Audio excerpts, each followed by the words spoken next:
मोर प्रिय भाई और भौणी माने राज्य देश एवं सारा विश्व रे थिबा समस्त भारतीय को 80तम स्वाधीनता दिवसर हार्दिक अभिनंदन और शुभेच्छा जनाऊँगी।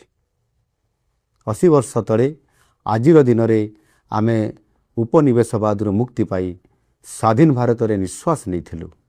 आज स्वाधीन भारतर जय जातार आउ एक गौरवमय फर्द जोड़ी है। यही कष्टलब्ध स्वाधीनतार उपहार देइथिबा समस्त स्वाधीनता संग्रामी को मोर भक्तिपूर्ण श्रद्धांजलि। सेमानकर असीम त्याग और बलिदान पाई ये देश सदासर्वदा ऋणी रहिबो। गत 12 वर्ष है माननीय प्रधानमंत्री नरेंद्र मोदी जी नेतृत्व में सांस्कृतिक राष्ट्रवाद मंत्र रे दीक्षित होई राष्ट्र निर्माण एक नूतन अध्याय आरंभ होईछि। आसंतु मिलीमिशि गढ़िबा सुंदर सशक्त विकसित भारत तथा एक समृद्ध ओडिशा। आज यही शुभ दिन में वंदे मातरम गान करी सगर्वे घरे घरे तिरंगा उत्तोलन करंतु। जय हिंद, वंदे मातरम।